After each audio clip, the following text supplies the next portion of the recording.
Hello friends, कैसे हैं आप लोग। आइए शुरू करते हैं आज का एक न्यू टॉपिक। 1857 की क्रांति बहुत ही इम्पोर्टेंट है। ये किसी भी एग्ज़ाम में यहाँ से क्वेश्चन बने ना, ऐसा तो हो ही नहीं सकता। ये किसी भी एग्ज़ाम में यहाँ से क्वेश्चन बनना ही बनना है। जैसे कि इस समय बीपीएससी टीआरई 3 का एग्ज़ाम होने वाला है और टीआरई 4 ये प्रोसेसिंग में है। तो इसको देखिए, टीआरई 3 में इसमें से 1 से 2 नंबर क्वेश्चन बनता ही बनता है। तो हम लोग इसको बहुत अच्छे से पढ़ेंगे और एकदम बिल्कुल यूँ चुटकियों में इसको हम लोग तैयार कर लेंगे। और इसको बार बार रटना अब नहीं पड़ेगा। इस तरह से हम लोग इसको पढ़ के चलेंगे कि एकदम बिल्कुल माइंड में कंसेप्ट क्लियर होते चले। तो देखिए, 1857 की क्रांति। सबसे पहले ये जान लीजिए आप लोग, 1857 की क्रांति या विद्रोह। सबसे पहले ये जान लीजिए कि कोई भी क्रांति या विद्रोह या झगड़ा या लड़ाई ऐसे ही अचानक नहीं हो जाता। उसका छोटा छोटा छोटा छोटा छोटा छोटा रूप पहले से निर्धारित होते जाता है। फिर जैसे कि कहीं भयंकर आग लगने से पहले छोटी छोटी चिंगारियाँ उड़ती हैं, तो उसी तरह जैसे छोटे छोटे छोटे छोटे चिंगारियाँ उड़ती गई, जब ये एक बड़ा रूप ले लिया तब ये 1857 का विद्रोह हुआ। तो हम लोग देखते हैं 1857 की क्रांति या विद्रोह का मूल कारण क्या था। तो देखिए, पहला आर्थिक कारण, हाँ, आर्थिक शोषण था। हिंदुओं का आर्थिक शोषण होता था। किसी भी जगह पे आर्थिक कर लगा देता, बहुत ज़्यादा कर लगा दिया जाता था। उनके उनके अस्थाई बंदोबस्त लागू कर दिया गया। उनके खेतों से जो अनाज होता था उनका बहुत ही कम हिस्सा उनको दिया जाता था। उनको मतलब आर्थिक रूप से उनको शोषण, जैसे जो सैनिक थे उनका वेतन कम दिया जाता था। तो ये थोड़ी थोड़ी आग बनते गई, फिर उस तरह धार्मिक शोषण होने लगा। जी हाँ, धार्मिक शोषण कैसे, जैसे कि जो अंग्रेज थे वो ईसाई धर्म को मानते थे। जितने भी हिंदू और मुस्लिम थे उनके धर्म को नष्ट कर देते थे। उनको पकड़ पकड़ के ईसाई धर्म, उनके धर्म को चेंज करने के लिए कहते थे कि सब लोग ईसाई धर्म को अपना लो। फिर है उनके मंदिर मस्जिद को तोड़ो, ईसाई धर्म अपनाओ। फिर है हड़प नीति। हाँ, उन्हीं के ज़मीन को, उन्हीं के पैसा को, उन्हीं के जायदाद को ये लोग हड़पने लगते थे। उन्हीं के राज्य को ये लोग हड़पना शुरू कर दिए थे। तो ये सब छोटी छोटी चिंगारियाँ जो एक बड़ा उग्र रूप ले लिया जब 1857 की क्रांति हुई। तो हम लोग देखते हैं बहुत इसमें का हर एक पॉइंट बहुत ही इम्पोर्टेंट है। और ये बिल्कुल समझ लीजिए एग्ज़ाम से क्वेश्चन ही है। कोई भी लाइन ऐसा नहीं है जो बिल्कुल बेमतलब का हो। सारा एग्ज़ाम के क्वेश्चन के पॉइंट ऑफ व्यू से लिया गया है। तो देखते हैं, पहला पॉइंट है बहुत ही महत्वपूर्ण है। 1857 की क्रांति पूछता है एग्जाम में। और ये डेट बहुत ही महत्वपूर्ण है दोस्तों, क्योंकि एग्जाम में पूछता है 1857 की क्रांति का प्रारंभ कहाँ से हुआ। तो ये 10 मई 1857 को मेरठ से हुआ था। देखिए, इसमें अगला पॉइंट है मंगल पांडे की घटना बैरकपुर में हुई थी। मंगल पांडे की कौन सी घटना बैरकपुर में हुई थी। ये सारा घटना एक बंदूक पर निश्चित है। ये एक बंदूक ही है जो पूरी घटना का कारण बनता है। तो देखते हैं, बैरकपुर में मंगल पांडे को फांसी दे दिया गया, क्योंकि मंगल पांडे को 8 अप्रैल 1857, ये डेट बहुत इंपॉर्टेंट है दोस्तों। ये डेट बहुत ही इम्पोर्टेंट है, क्योंकि ये बार बार एग्जाम में पूछता है मंगल पांडे को फांसी कब दिया गया। 8 अप्रैल 1857 को ये मंगल पांडे को यहाँ पे फांसी दे दिया गया था।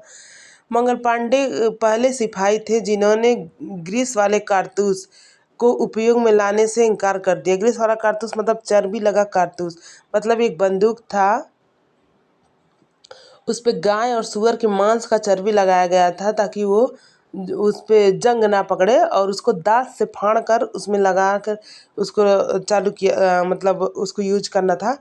तो वो मंगल पांडे पहले सिपाही थे जो इस चर्बी लगे कारतूस को उपयोग में लाने के लिए इनकार कर दिया था। और अंग्रेजी अधिकारी ह्यूरिस और लेफ्टिनेंट बाग को गोली मारकर हत्या कर दी थी। उसके बाद इनको 8 अप्रैल 1857 को इनको फांसी दे दिया गया था। जी पूछता है ये घटना कहाँ पे हुआ था, तो ये बैरकपुर में हुआ था। ये बैरकपुर बहुत ही इम्पोर्टेंट है आप लोगों के लिए। फिर देखिए यहाँ पे दिया 1857 का तत्कालिक कारण चर्बी वाले कारतूस थे। एग्जाम में बहुत बार, अनगिनत बार पूछा है कि 1857 के विद्रोह का तात्कालिक कारण क्या था, तो चर्बी लगे कारतूस थे। ठीक है। हाँ, आप लोग कंफ्यूज मत होइएगा, ये मत सोचिएगा कि मैम तो बताइए 1857 को 10 मई 1857 को मेरठ में क्रांति हुआ था। लेकिन फिर यहाँ पे मंगल पांडे को फिर इसी चीज़ की 1857 को 8 अप्रैल को इनको फांसी दे दिया गया था। तो हाँ, यहाँ पे 8 अप्रैल 1857 को उनको फांसी दे दिया गया था। लेकिन इस घटना को यहाँ पे अंग्रेजों द्वारा दबा दिया गया था। लेकिन जब जैसे जैसे उनको पता, जैसे जैसे हमारे इंडिया के लोगों को पता चला कि अंग्रेज ने मंगल पांडे को फांसी दे दिया, और ये धीरे धीरे धीरे धीरे बात फैल गया, और 10 मई को ये एक मेरठ में एक उग्र रूप ले लिया, बहुत ही भयानक रूप ले लिया। और यहाँ से लोग कहें दिल्ली चलो, मतलब दिल्ली गए, और वहाँ पे बहुत भयंकर जल सैलाब लगा, जहाँ से 1857 की क्रांति का शुरुआत हुआ। तो आप लोग कन्फ्यूज मत होइएगा। यहाँ से देखिए, अगला पॉइंट है, क्रांति के प्रचार प्रसार के लिए रोटी और कमल के फूल को प्रतीक में लाया गया। बहुत बार ये भी क्वेश्चन पूछ चुका है कि क्रांति के प्रचार के लिए कौन सा प्रतीक चिन्ह में लाया गया, तो रोटी और कमल के फूल को प्रतीक चिन्ह के प्रयोग में लाया गया। फिर अगला पॉइंट है, 1857 की क्रांति फैजाबाद में नेतृत्व मौलवी अहमद उल्लाह ने किया था। 1857 की क्रांति फैजाबाद में जो नेतृत्व कर रहे थे, ये 1857 की क्रांति पूरे देश में चलने लगी थी। जो फैजाबाद में इसका नेतृत्व अहमद उल्लाह खान ने किया था।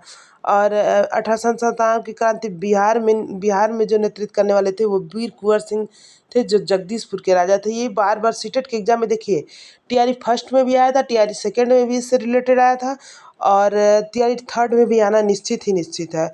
क्योंकि वीर कुंवर सिंह, इनको माना जाता है ये 80 साल की उम्र के थे, जिन्होंने अंग्रेज़ों को बहुत बुरी तरह से अंग्रेज़ों से लड़ा था।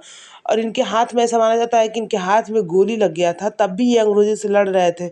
और ये गोली निकालने के लिए इनके पूरे शरीर में वो जहर, गोली का जहर फैला था, इन्होंने अपने ही तलवार से अपने एक हाथ को काट के फेंक दिया, ताकि पूरे इनके शरीर में उस गोली की जहर ना फैले।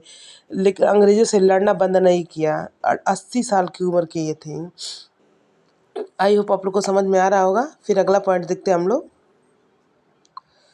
1857 की क्रांति के समय ब्रिटिश प्रधानमंत्री पामस्टर्न था। पूछता है क्वेश्चन कि 1857 के समय ब्रिटिश के प्रधानमंत्री कौन था? पामस्टर्न था। बीडी सावरकर ने 1857 के विद्रोह को स्वतंत्रता की पहली लड़ाई की थी। मोस्ट इम्पॉर्टेंट है, आप लोग लगा लीजिएगा, very very important, most important. BD पूछता है क्वेश्चन बार बार कि स्वतंत्रता की पहली लड़ाई कौन कहा था? 1800 विद्रोह के स्वतंत्रता की पहली लड़ाई कौन कहा था? तो बीडी सावरकर जी ने कहे थे। फिर है अगला क्वेश्चन, भारतीय स्वाधीनता आंदोलन 1857 के सरकारी इतिहासकार एस.एन. सेन थे।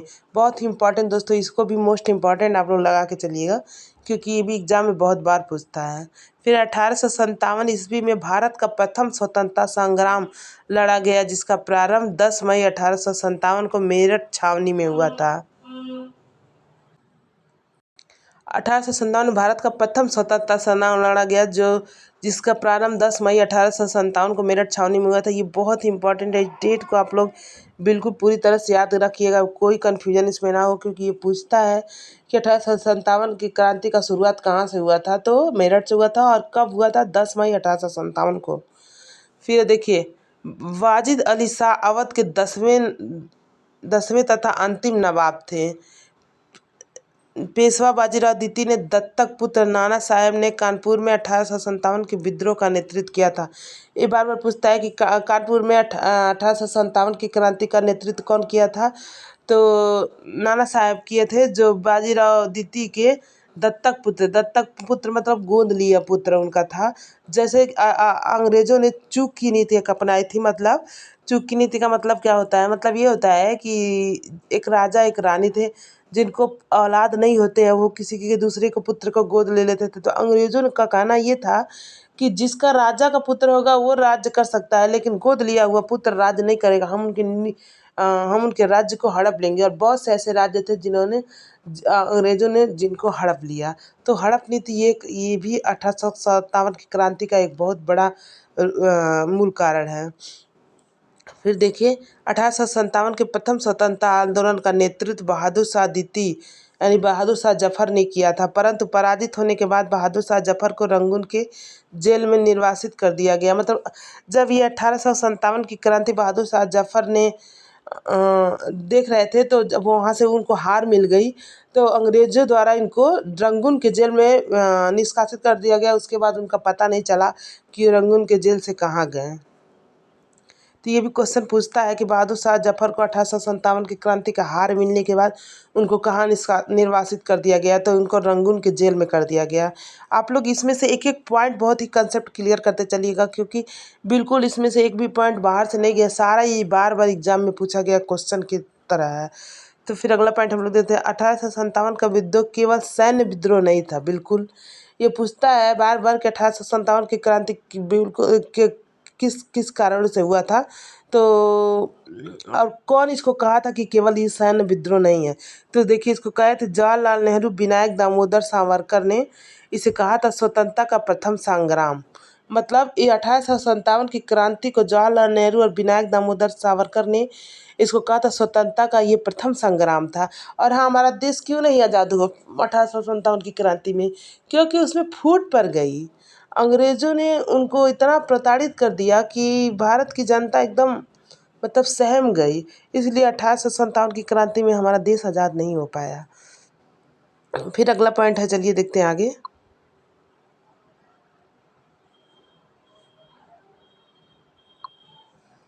1857 के विद्रोह के दौरान विभिन्न स्थानों का नेतृत्व कौन करता है? तो देखिए झांसी में करती है रानी लक्ष्मीबाई। हाँ दोस्तों, आप लोग कमेंट में ये ज़रूर बताइएगा कि रानी लक्ष्मीबाई का बचपन का क्या नाम था। इन्होंने तो ये जब शादी करने के बाद इनका नाम रानी लक्ष्मीबाई रख दिया गया, लेकिन इनके बचपन का क्या नाम था आप लोग बताइए कमेंट में, नहीं तो फिर हम लास्ट में बताएंगे आप लोगों को।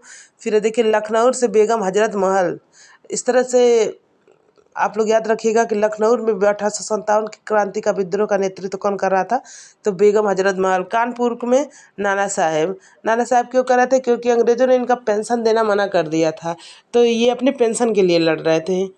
फिर है फैजाबाद में मौलवी अहमद उल्लाह शाह ने किया था 1857 की क्रांति का नेतृत्व। देखिए काना नाना, आप लोग याद करेंगे काना नाना यानी कानपुर से नाना साहब ने 1857 की क्रांति का नेतृत्व किया। इस तरह आप लोग याद करेंगे तो कभी भूलेगा नहीं। फिर अगला प्रश्न, 1857 के विद्रोह में के समय भारत का गवर्नर जनरल लॉर्ड कैनिंग था। ये कैनिंग बहुत ही मतलब बिगड़ैल किस्म का इंसान था। इसने ही 1857 की क्रांति का मूल चिंगारी फैलाया था। फिर लॉर्ड कैनिंग ने 1857 रहेगा नहीं, लॉर्ड कैनिंग ने 1857 की क्रांति के पहले ही 1856 में ये निर्णय ले लिया था कि बहादुर शाह जफर को अंतिम मुगल सम्राट होगा और उसके उत्तराधिकारियों को राजा नहीं माना जाएगा। फिर अगला पॉइंट है, 1857 के विद्रोह के समय नाना साहब का commander in chief Tatya Tope थे। ये बहुत बार पूछता है कि 1857 की क्रांति के समय नाना साहब के कमांडर ऑफ चीफ कौन थे, तो तात्या टोपे थे। आप लोग कमेंट में ये तात्या टोपे का दूसरा नाम क्या है ज़रूर बताइएगा। और हाँ, झांसी की रानी का जो पहला नाम है उनका नाम था मणिकर्णिका, तो आप लोग ये इसको याद रखिएगा, भूलिएगा मत। आई होप आप लोग को 1857 की क्रांति समझ में आई होगी। और ऐसे ही वीडियो पाने के लिए दोस्तों चैनल को सब्सक्राइब कर लीजिए और लाइक कर दीजिए। वीडियो अच्छा लगे तो कमेंट करके ज़रूर बताइएगा। Thank you.